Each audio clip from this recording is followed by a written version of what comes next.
Hello दोस्तों, आज हम डिस्कस करने वाले हैं एजीटीए का प्रैक्टिस सेट। तो दोस्तों, आज का जो प्रैक्टिस है वो प्रैक्टिस नंबर 13। दोस्तों, हमने 12 प्रैक्टिस सेट डिस्कस कर चुके हैं।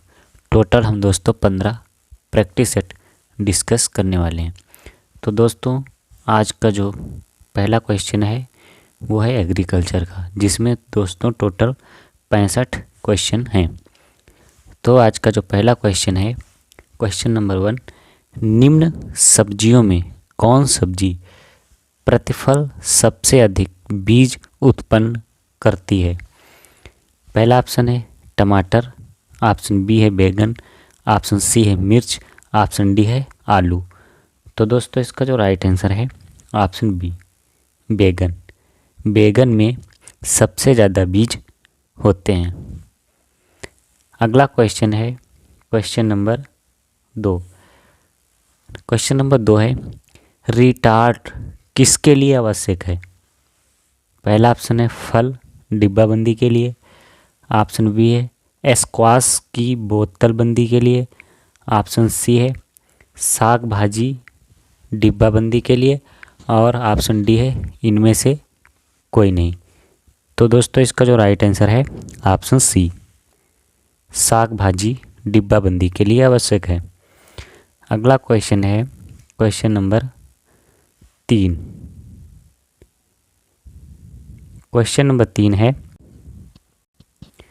क्वेश्चन है उच्च तापमान पर रस का पाश्चुरीकरण का प्रतिकूल रूप किसे प्रभावित करता है? पहला ऑप्शन रस की सुगंध को, ऑप्शन बी है रस की भंडारण क्षमता को, ऑप्शन सी है रस का रंग, ऑप्शन डी है इनमें से कोई नहीं। तो दोस्तों, इसका जो राइट आंसर है ऑप्शन सी, रस का रंग को प्रभावित करता है। अगला क्वेश्चन है क्वेश्चन नंबर 4। कौन सा सस्य विज्ञान का मूलभूत सिद्धांत नहीं है? पहला ऑप्शन है बीज एवं बवाई हेतु उपयुक्त सामग्री का चुनाव करना, ऑप्शन बी है भूमि एवं जल प्रबंधन करना, ऑप्शन सी है फसलों के लिए उचित अंतराकर्षण क्रियाओं का प्रबंधन करना, ऑप्शन डी है कृषि हेतु पशुओं का प्रबंधन करना। तो इसका जो राइट आंसर है ऑप्शन डी, कृषि हेतु पशुओं का प्रबंधन करना। ये दोस्तों सस्य विज्ञान का मूलभूत सिद्धांत नहीं है। अगला क्वेश्चन है क्वेश्चन नंबर 5। ताप लहर से क्या होता है? पहला ऑप्शन है फसल के बीज का अंकुरण, ऑप्शन बी है परागण, ऑप्शन सी है पौधों में प्रकाश संश्लेषण, ऑप्शन डी है पौधों की जड़ों की वृद्धि एवं क्रियाशीलता। तो इसका जो राइट आंसर है ऑप्शन ए, फसल के बीज का अंकुरण होता है। अगला क्वेश्चन है क्वेश्चन नंबर 6। फसलों में कीट प्रबंधन हेतु लाइट ट्रैप्स का प्रयोग करना किस विधि के अंतर्गत आता है? तो पहला ऑप्शन है जैविक नियंत्रण, ऑप्शन बी है कर्षण द्वारा नियंत्रण यानी कि एग्रोनॉमी प्रैक्टिस, और ऑप्शन सी है यांत्रिक नियंत्रण, ऑप्शन डी है रासायनिक नियंत्रण। तो इसका जो राइट आंसर है ऑप्शन सी, यांत्रिक नियंत्रण के अंतर्गत आता है। अगला क्वेश्चन है क्वेश्चन नंबर 7। किस हैरो को बखार भी कहा जाता है? बखार किस हैरो को कहा जाता है? पहला ऑप्शन है डिस्क हैरो को, ऑप्शन बी है स्पाइक टूथ हैरो को, ऑप्शन सी है स्प्रिंग हैरो को, ऑप्शन डी है ब्लेड हैरो को। तो दोस्तों, इसका जो राइट आंसर है ऑप्शन डी, ब्लेड हैरो को बखार भी कहा जाता है। अगला क्वेश्चन है क्वेश्चन नंबर 8। सैनिक कीट किस फसल को सबसे अधिक क्षति पहुंचाता है? पहला ऑप्शन उड़द को, ऑप्शन बी है अरहर को, ऑप्शन सी है मूंग को, ऑप्शन डी है धान को। तो इसका जो राइट आंसर है ऑप्शन डी, धान को सैनिक कीट सबसे अधिक क्षति पहुंचाता है। अगला क्वेश्चन है क्वेश्चन नंबर 9। अनाज पकने के समय तापमान परिवर्तन से क्या नुकसान होता है? पहला ऑप्शन है अनाज की गुणवत्ता कम हो जाती है। ऑप्शन बी है अनाज का वजन कम हो जाता है। ऑप्शन सी है खराब अंकुरण क्षमता। और ऑप्शन डी उपरोक्त सभी। तो दोस्तों इसका जो राइट आंसर है ऑप्शन डी उपरोक्त सभी। अगला क्वेश्चन है क्वेश्चन नंबर 10। क्वेश्चन नंबर 10 है गेहूं में CRI अवस्था आती है कितने दिनों के बाद, यानी कि बुवाई के कितने दिनों के बाद गेहूं में CRI अवस्था आती है? तो पहला ऑप्शन 10 से 15 दिन बुवाई के बाद। ऑप्शन बी है 20 से 25 दिन के बाद। ऑप्शन सी है 35 से 40 दिन के बाद। ऑप्शन डी है 45 से 50 दिन के बाद। तो इसका जो राइट आंसर है ऑप्शन बी 20 से 25 दिन के बाद CRI स्टेज आती है गेहूं में। आप लोगों को कमेंट में बताना है कि CRI का पूर्ण रूप क्या है, यानी कि फुल फॉर्म क्या है। अगला क्वेश्चन है क्वेश्चन नंबर 11। आलू के भंडारण के लिए उचित तापक्रम होना चाहिए कितना? पहला ऑप्शन है 3 से 5 डिग्री सेल्सियस तापमान। ऑप्शन बी है 4 से 6। ऑप्शन सी है 7 से 9। ऑप्शन डी 1 से 3 डिग्री सेल्सियस तापमान। तो इसका जो राइट आंसर है ऑप्शन बी 4 से 6 डिग्री सेल्सियस तापमान होना चाहिए आलू के भंडारण के लिए। अगला क्वेश्चन है क्वेश्चन नंबर 12। 9.5 pH मान वाली मृदा के लिए उचित फल युग्म है। पहला है आंवला व कटहल। ऑप्शन बी है आंवला व फालसा। ऑप्शन सी है आंवला व जामुन। ऑप्शन डी है आंवला व लोकाट। तो इसका जो राइट आंसर है ऑप्शन सी आंवला व जामुन। अगला क्वेश्चन है क्वेश्चन नंबर 13। सभी दलहनी फसलें उत्पादन के साथ साथ भूमि सुधार का कार्य भी करती हैं, वो क्या कहलाती हैं? पहला है एनर्जी। ऑप्शन बी है स्मोदर। ऑप्शन सी है पुनरुद्रक। ऑप्शन डी है नर्स फसलें। तो इसका जो राइट आंसर है ऑप्शन सी पुनर्धारक फसलें कहलाती हैं। अगला क्वेश्चन है क्वेश्चन नंबर 14। ग्रीष्मकालीन मूंग की बीज दर कितनी होती है प्रति हेक्टेयर? पहला है 35 से 40 किलोग्राम प्रति हेक्टेयर। ऑप्शन बी है 25 से 30 किलोग्राम। ऑप्शन सी है 15 से 20। ऑप्शन डी है 10 से 15 किलोग्राम प्रति हेक्टेयर। तो इसका जो राइट आंसर है ऑप्शन बी 25 से 30 किलोग्राम बीज प्रति हेक्टेयर आवश्यकता होती है मूंग की बुवाई के लिए। किस सीजन में? तो ग्रीष्मकालीन में। अगला क्वेश्चन है क्वेश्चन नंबर 15। राष्ट्रीय बीज निगम की स्थापना कब हुई? 1963 में, 1964 में, 1973 में, 1974 में। तो इसका जो राइट आंसर है ऑप्शन ए 1963 में राष्ट्रीय बीज निगम की स्थापना हुई। अगला क्वेश्चन है क्वेश्चन नंबर 16। निम्नलिखित में से कौन सा कथन गलत है? कौन सा कथन गलत है? तो इसका जो पहला ऑप्शन है वर्ष भर सीमित उपयोग के कारण बेलों के रखरखाव की कीमत बहुत ज़्यादा होती है। बिल्कुल ये कथन सही है। ऑप्शन बी है ट्रैक्टर के मूल्य ह्रास की दर लगभग 20% प्रति वर्ष होती है। ऑप्शन सी है शक्ति उत्पादन के अनुसार एक जानवर की शक्ति 0.3 से 0.6 किलोवाट हो सकती है। बिल्कुल सही है। ऑप्शन डी एक फार्म श्रमिक की औसत शक्ति 0.1 HP से 0.075 किलोवाट होती है। ये भी कथन सही है। तो इसमें से कौन सा कथन गलत है? तो ऑप्शन बी यानी कि ट्रैक्टर के मूल्य ह्रास की दर लगभग 20% प्रति वर्ष होती है। ये कथन गलत है। अगला क्वेश्चन है क्वेश्चन नंबर 17। गन्ने का मूल वेदक क्षति पहुंचाता है कौन? जड़ को, तने को, पत्ती को कि बीज को? तो इसका जो राइट आंसर है ऑप्शन बी तने को पहुंचाता है। अगला क्वेश्चन है क्वेश्चन नंबर 18। क्वेश्चन नंबर 18 है कि उपज भंडारण से लाभ है, उत्पाद को नष्ट होने से बचाया जा सकता है। ऑप्शन बी, मौसम के कारण बाजार में उत्पाद पर दबाव से मुक्ति मिलती है। ऑप्शन सी है, उत्पाद की पर्याप्त उपलब्धता के दौरान औने पौने दामों पर बिक्री होने से बचाया जा सकता है। ऑप्शन डी, उपरोक्त सभी।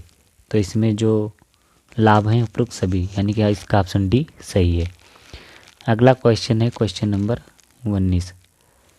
क्वेश्चन नंबर 19 है, मक्के के पौधे में क्या होते हैं? टेसल पहले निकलते हैं कि सिल्क पहले निकलते हैं? ऑप्शन सी, इनमें से दोनों साथ साथ निकलते हैं, यानी कि टेसल और सिल्क दोनों साथ साथ निकलते हैं। ऑप्शन डी, इनमें से कोई नहीं।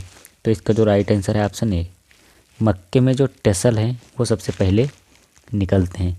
अगला क्वेश्चन है क्वेश्चन नंबर 20। इमली के फल में कौन सा अम्ल पाया जाता है? वेरी मोस्ट इंपॉर्टेंट, कि इमली के फल में कौन सा अम्ल पाया जाता है? पहला है टार्टरिक अम्ल, ऑप्शन बी है साइट्रिक अम्ल, ऑप्शन सी है हाइड्रोसायनिक अम्ल, ऑप्शन डी है गैलिक अम्ल। तो इसका जो राइट आंसर है ऑप्शन ए, टार्टरिक अम्ल पाया जाता है इमली के फल में। अगला क्वेश्चन है क्वेश्चन नंबर 21। क्वेश्चन नंबर 21 है,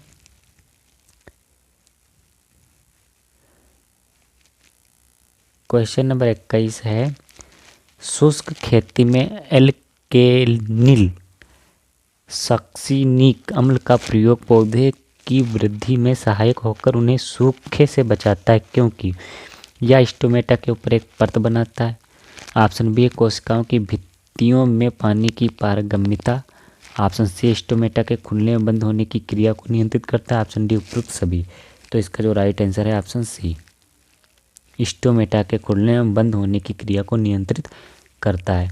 अगला क्वेश्चन है क्वेश्चन नंबर 22। 22 टीन से बीज शोधन किससे बचाता है? यानी कि बीज का शोधन जब 22 टीन से करते हैं तो किस को बचाता है, यानी किस रोग से बचाता है? विषाणु से होने वाले रोग को, फफूंद से, जीवाणु से, कि उपरोक्त सभी से? तो इसका जो राइट आंसर है ऑप्शन बी, फफूंद से होने वाले रोग को बचाता है या फफूंद से बचाता है। अगला क्वेश्चन है, परिपक्व बीज में बीजांडकाय के दीर्घस्थायी बाहरी परत को क्या कहते हैं? बाहरी परत को क्या कहते हैं? तो इसका जो राइट आंसर है ऑप्शन ए, परिभ्रूण पोष कहते हैं। अगला क्वेश्चन है, उन्नत बीज, उर्वरक और कीटनाशी दवाओं और आदान उपलब्ध कराने के लिए ग्राम पंचायत समिति के स्तर पर एजेंसी है कौन सी? पहला है नाबार्ड, ऑप्शन बी है राष्ट्रीयकृत बैंक, ऑप्शन सी है सहकारी समिति, ऑप्शन डी है बीमा कंपनियां। तो इसका जो राइट आंसर है ऑप्शन सी, सहकारी समिति। अगला क्वेश्चन है क्वेश्चन नंबर 25। खोदने वाली टांगें पाई जाती हैं मॉल क्रिकेट में, हाउस क्रिकेट में, डंक बीटल में, कि सौ बक्स में? तो इसका जो राइट आंसर है ऑप्शन ए, मॉल क्रिकेट में पाई जाती हैं। अगला क्वेश्चन है, स्टूलिंग किसके लिए एक महत्वपूर्ण आलैंगिक प्रवर्धन तकनीक है? पहला ऑप्शन है आंवला के लिए, आम के लिए, अनार के लिए, कि अमरूद के लिए? तो इसका जो राइट आंसर है ऑप्शन डी, अमरूद के लिए। अगला क्वेश्चन है क्वेश्चन नंबर 27।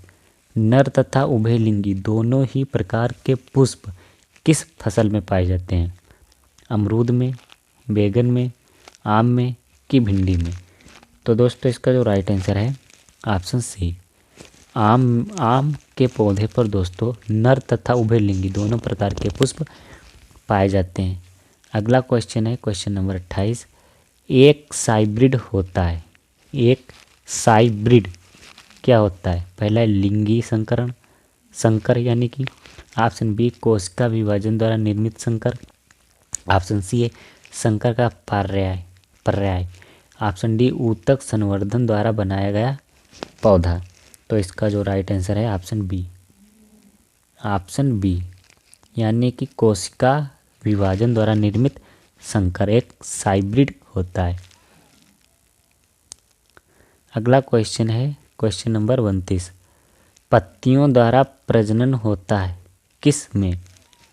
चमेली में, ऑप्शन बी है हाइड्रा में, ऑप्शन बी है ऑप्शन सी है बेगोनियो में, ऑप्शन डी है उपरोक्त सभी में।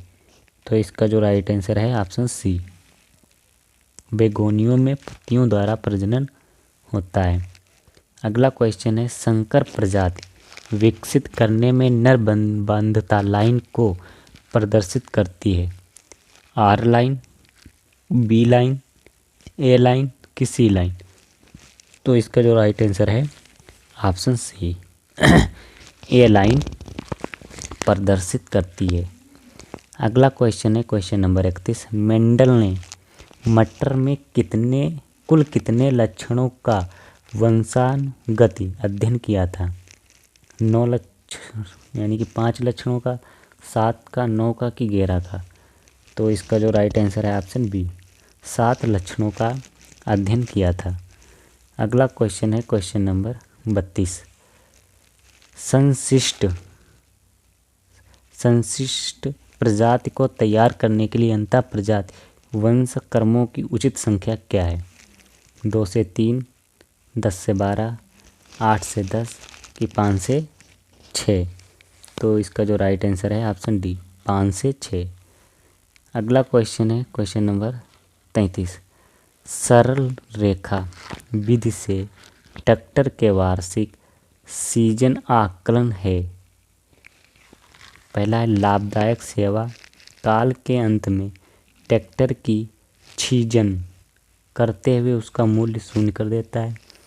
ऑप्शन बी है प्रारंभिक काल में ज़्यादा छीजन, ऑप्शन सी है अंतिम काल में घटना छीजन, ऑप्शन डी है लाभदायक सेवा काल में प्रत्येक वर्ष समान छीजन।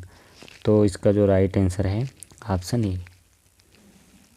ए, लाभदायक सेवा काल के अंत में ट्रैक्टर की छीजन करते हुए उसका मूल्य शून्य कर देता है।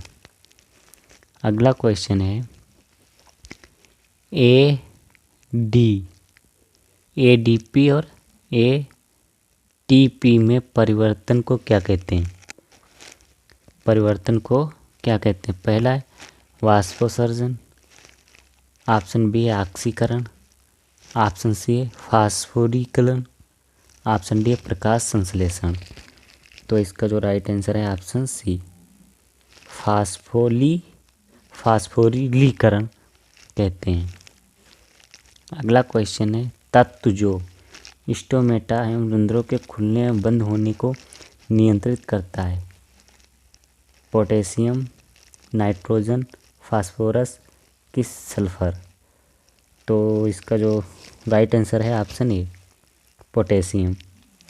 अगला क्वेश्चन है क्वेश्चन नंबर 36, निम्नलिखित कथनों में से कौन सा कथन सत्य है? तो इसका जो राइट आंसर है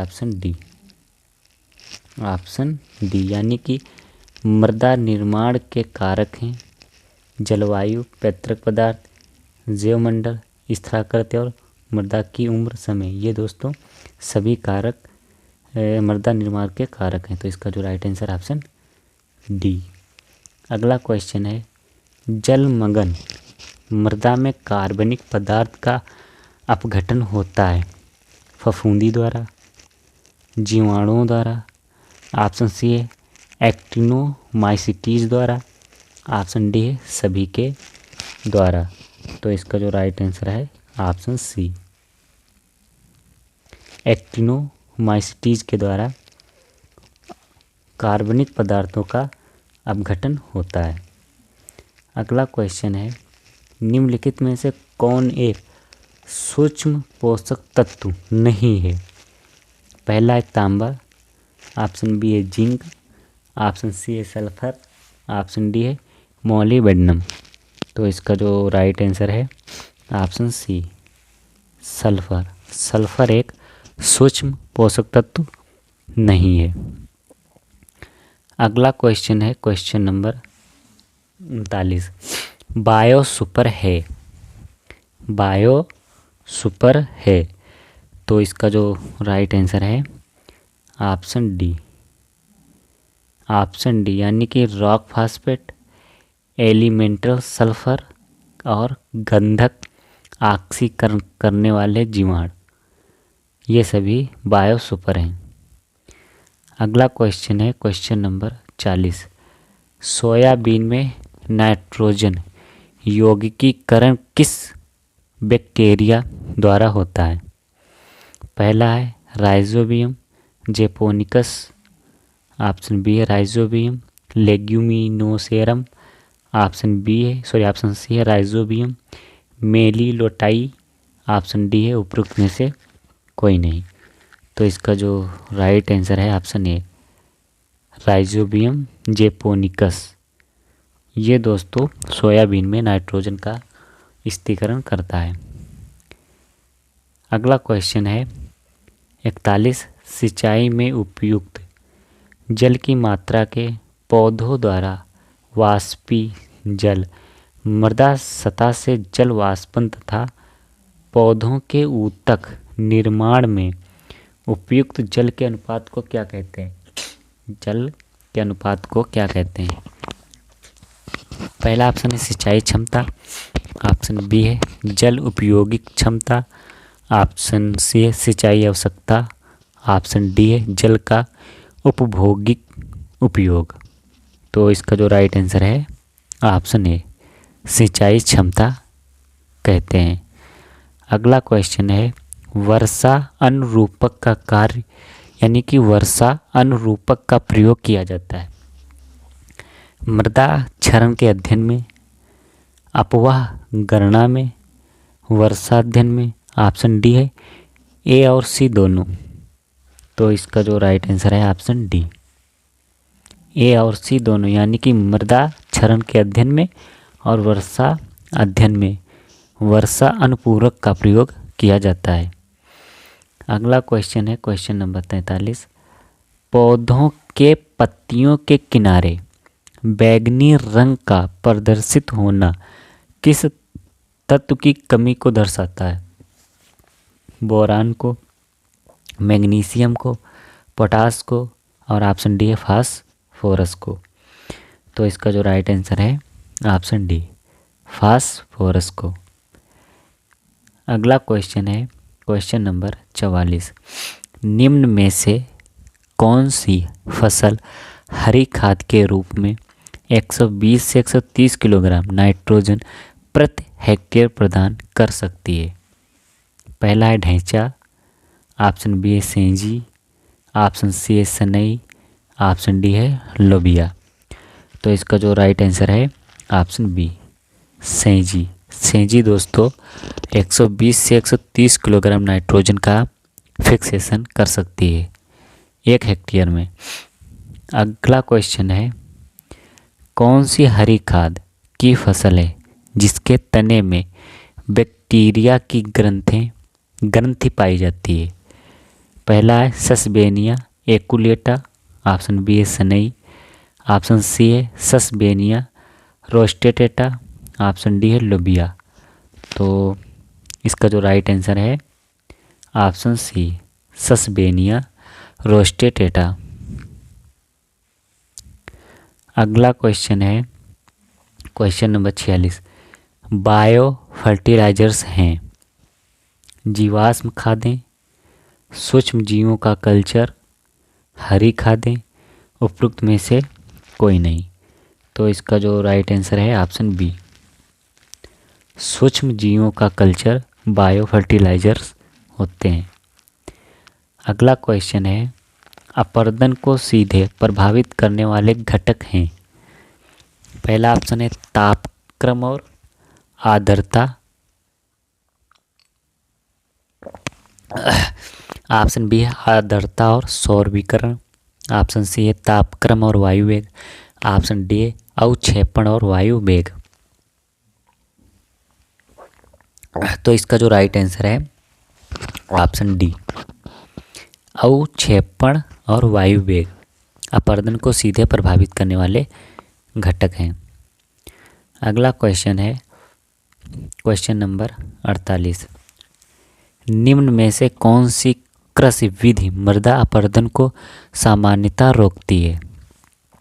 अंताफसली, कंटूर खेती, बहुफसली की शुष्क खेती। तो इसका जो राइट आंसर है ऑप्शन बी, कंटूर खेती।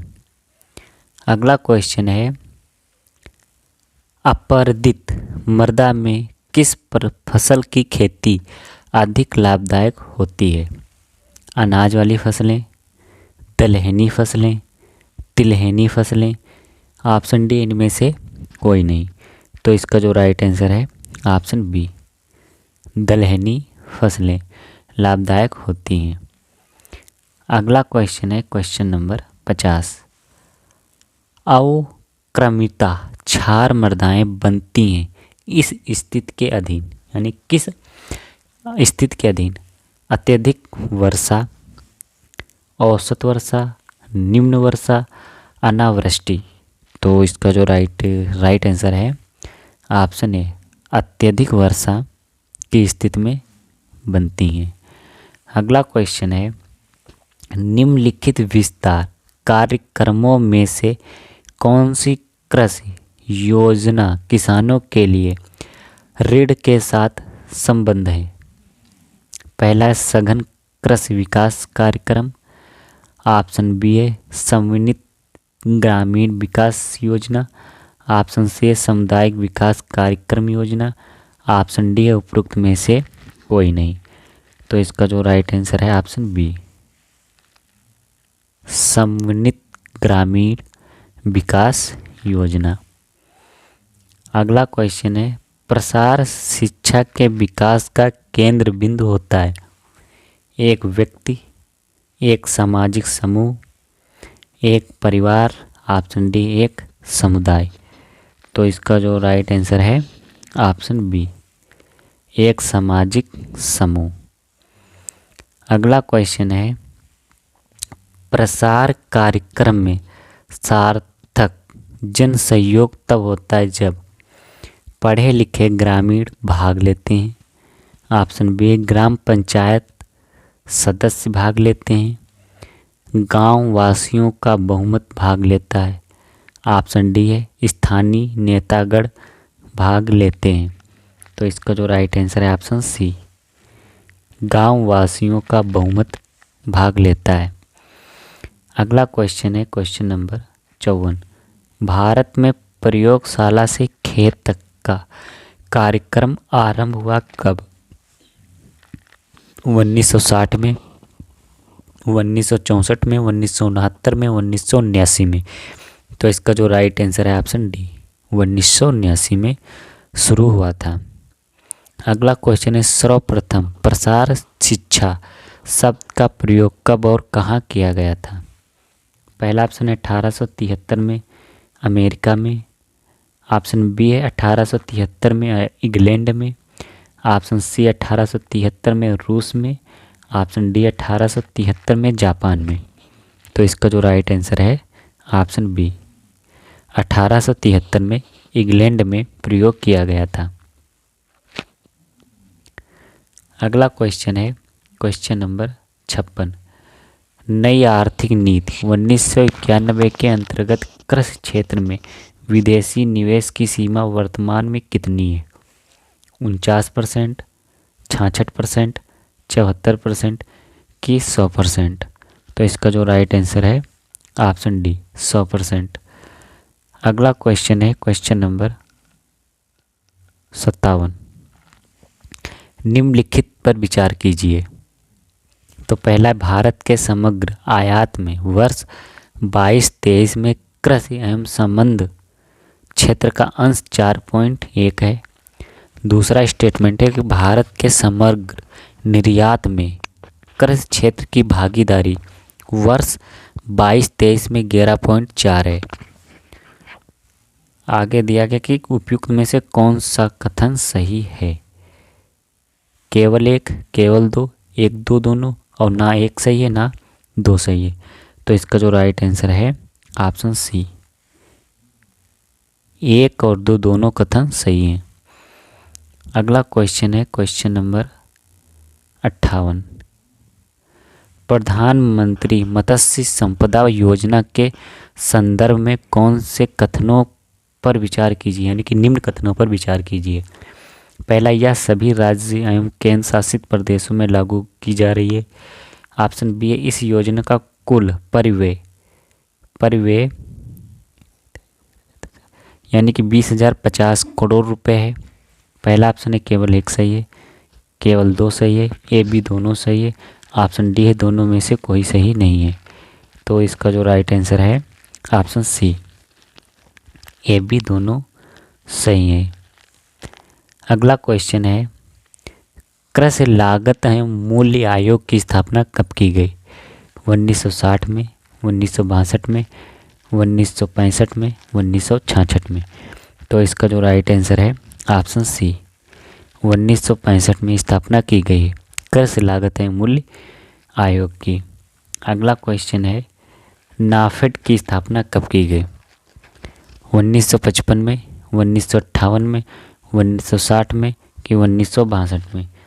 तो इसका जो राइट आंसर है ऑप्शन बी, 1958 में नाफेड की स्थापना की गई। आप लोगों को बताना कि नाफेड का फुल फॉर्म क्या है। अगला क्वेश्चन है, शरीर के कौन से रंग की भदावरी भैंस को पहचाना जाता है? काला रंग, तंबरिया, हल्का काला कि धूसर? तो इसका जो राइट आंसर है ऑप्शन बी, तंबरिया। अगला क्वेश्चन है क्वेश्चन नंबर 62, जीनोम इंगित करता है जीन्स के 7 गुणसूत्रों के किस समूह को जो वहन करते हैं? चतुर्गुण, द्विगुण, 3 गुण, 1 गुण? तो इसका जो राइट आंसर है ऑप्शन ए, हैप्लॉइड या 1 गुण। अगला क्वेश्चन है क्वेश्चन नंबर 63। क्वेश्चन नंबर 63 है, पशुधन गणना सन 2019 के संदर्भ में निम्नलिखित कथनों पर विचार कीजिए। पहला, इस गणना में बकरियों की कुल संख्या 148.88 मिलियन है। ऑप्शन बी है, यानी कि दूसरा स्टेटमेंट है, ऊँटों की संख्या 0.25 मिलियन है। ऑप्शन सी है, यानी कि ऑप्शन तीसरा स्टेटमेंट है, भेड़ों की संख्या 74.26 मिलियन है। उपयुक्त कथनों में से कौन सा कथन सही है? तो इसका जो कथन सही है ये भी तीनों, कथन पहला भी सही, कथन दूसरा भी सही, कथन तीसरा भी सही। तो इसका जो राइट आंसर है ऑप्शन सी। अगला क्वेश्चन है क्वेश्चन नंबर 64, केंद्रीय पोल्ट्री ट्रेनिंग संस्थान कहाँ स्थित है? बंगलुरु में, करनाल में, मखाई मथुरा में, ऑप्शन डी है शिमला में। तो इसका जो राइट आंसर है ऑप्शन ए, बंगलुरु में स्थित है। अगला क्वेश्चन है क्वेश्चन नंबर 65, गुमबोरा नामक बीमारी किस में पाई जाती है? मुर्गी में, गाय में, बकरी में कि भेड़ में? तो इसका जो राइट आंसर है ऑप्शन ए, मुर्गी में गुमबोरा नामक बीमारी पाई जाती है। ये बीमारी किसके कारण होती है आप लोगों को कमेंट में बताना है। तो दोस्तों ये थे आज के 65 most important question practice set 13 के, जो AGTA के लिए दोस्तों बहुत ही हेल्पफुल है। Thank you.